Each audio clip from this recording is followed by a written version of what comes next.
Do you want a 25% discount on your electricity bills? Come on, that's not possible, man. Well, if you say so. But now, big wind and solar plants are often forced to stop because of very low demand and high supply. And according to the law of the markets, electricity must be cheap during those hours, right?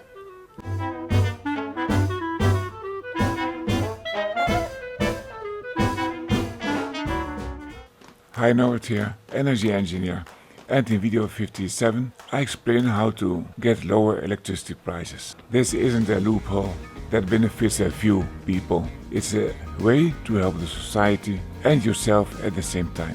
And at the end of this explanation, I'll give examples in the whole world where normal citizens are doing just that. And a short answer how to find cheap tariffs. Consume electricity at dynamic tariffs when the grid has too much supply. It's like eating apples in September. Apples are then sold at lower prices and a part of them is even given away. And how does it work for electricity and how often is it September for the grid? Well, a low consumption is one condition for low prices. It happens on a daily basis, especially during the night. A high supply is the other condition. It happens when there's much sun or wind. Combine those two, and then you will have times that the electricity price can be even negative. But that's on the so-called spot market, the wholesale market for electricity. And now the amount of electricity that comes from solar and wind power plants is increasing significantly because 1. We want to move away from fossil fuels, and second, renewable energy sources are becoming very cheap. However, renewable energy is variable. Our consumption is also variable, but not synchronized with these renewable energy sources. Unlike before in the past, when consumption was variable, but the suppliers could just program their supply as they wanted. Now we have two variables to cope with.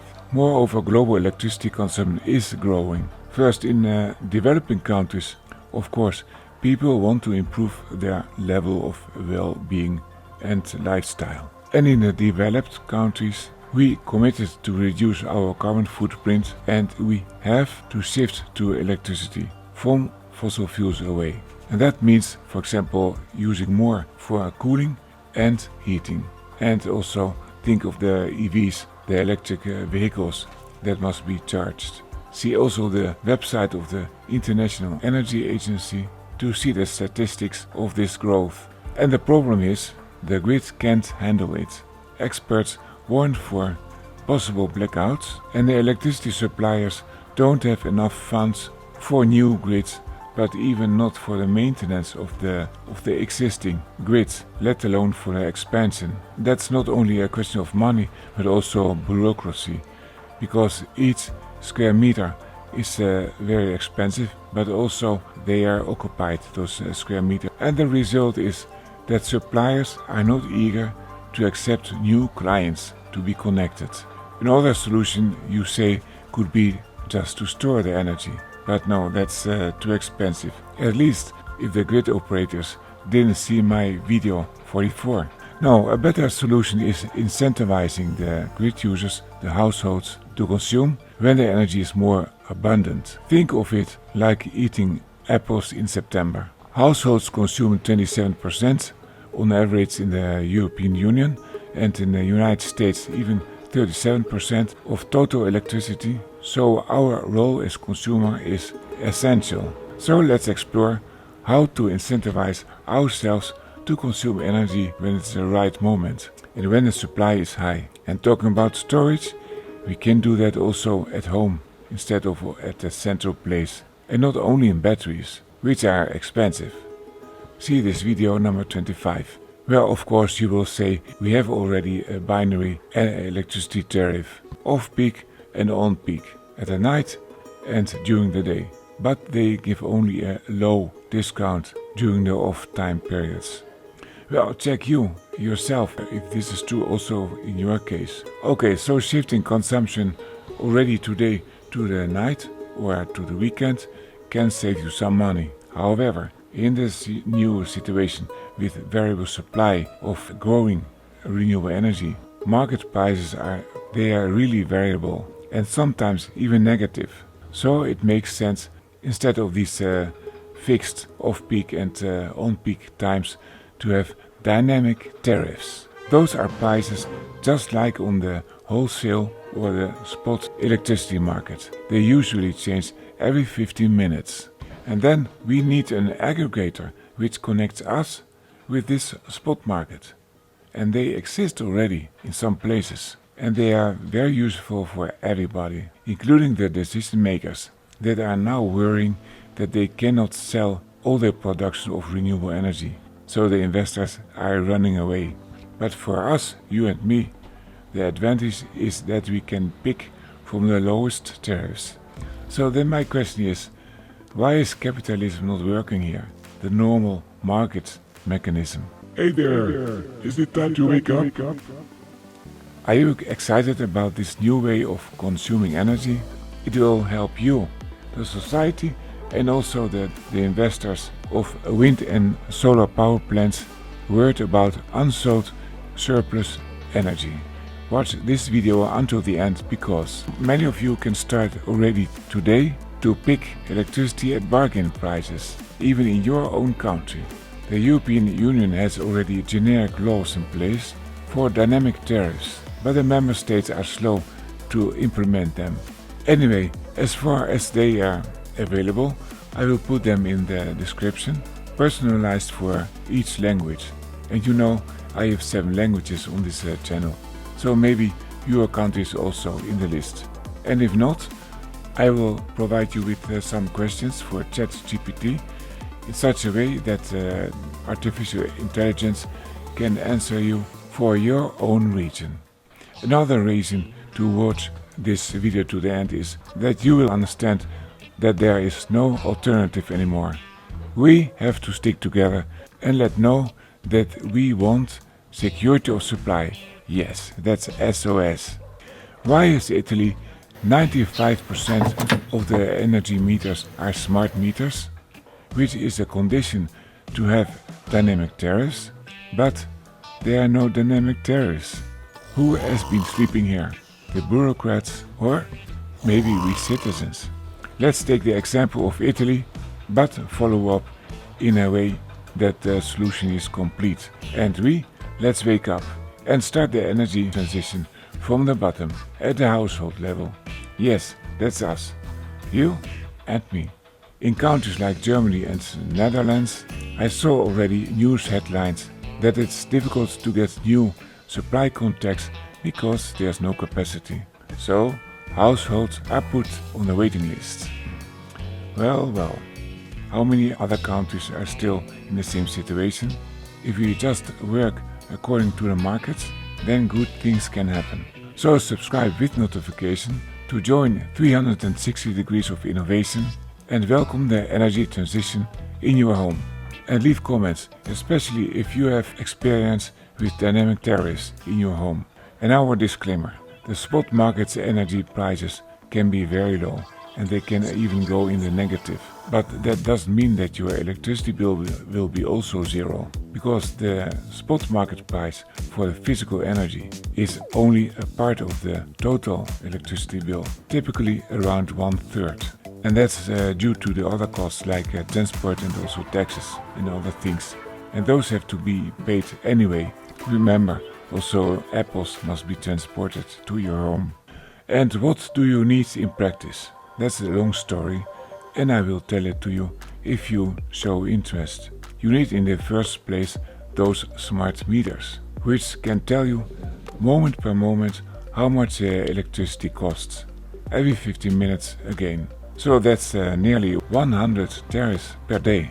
And if you want to automate that, so that the electric vehicle starts and stops at the right time, that the washing machine, the heat pump and the airco switch on below a certain threshold of the tariff, then you need an interface between that smart meter and your devices. These devices might have to be also smart, but you can also just switch them on and off if that is possible. I will talk about that in another video.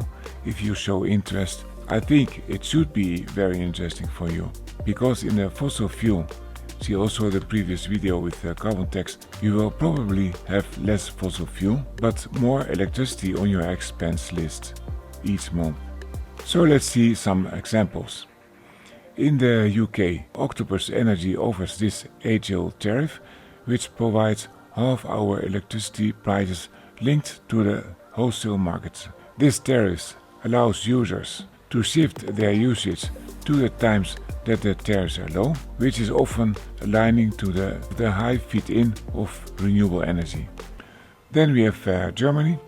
Next Kraftwerke is a company specializing in the aggregation of decentralized renewable energy sources, such as small-scale power plants, but also flexible energy consumers, and that into a virtual power plant, VPP. So this company is also interesting for you if you are a small producer of renewable energy. And also as a consumer, you can adjust energy consumption based on real-time price signals, potentially consuming more when the energy prices are low.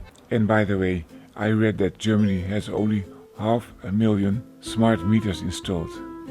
Again, a missed chance.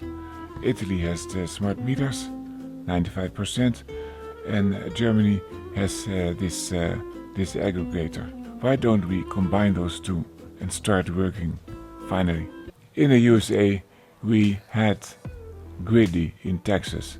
It's now defunct, offering real-time pricing plans, directly linking consumers to wholesale electricity prices, which could vary every 15 minutes based on the market conditions. My question is now, has it been replaced by a new company? And there are so many states, not only Texas. Number 4, Norway and Sweden. These countries have well-established dynamic pricing mechanisms through the North Pole electricity market. Consumers can sign up for spot price-based tariffs, where electricity prices vary hourly based on supply and demand conditions. High penetration of renewable energy sources like hydro and wind power often results in very low prices during periods of high generation. Lucky them. Okay, now we go to GridX, a global company. It enables users to minimize electricity costs by monitoring market prices signals. It manages also demand side with the Internet of Things. This is the bridge between the smart meters and your consuming device. To save peaks on the demand side, the power consumption is simply capped to respect a threshold by shutting down or limiting the consumption of your devices. For example, electric vehicle charging. And there's also Ecobee. It's another enterprise for smart timing of consumers. Also again, the bridge between the smart meters and the devices. And they mention a thermostat, so it should be more specialized in heating and cooling of homes. So now I would like to invite you to leave comments if this picking of low tariffs is interesting for you. We are only at the beginning of this development, like EVs, electric vehicles, were 20 years ago. Here is my Audi 100 Electro of the year 2001. I can understand that you are disappointed if you can't implement this solution immediately. However, we as citizens, we need to show what we want, because we are an important consumer group. If you are positive about this, I will continue to make more concrete videos about these dynamic tariffs and also the smart technology which you need. And in the next video, I will show a related term, which I made already in the past. How in Amsterdam, just knowing power usage with a display in the living room led households to automatically reduce consumption by 30%. Probably this display was also influencing the moment that these people were consuming with the big consumers. There were no other differences between the standard and the experimental groups than only with the instantaneous power display.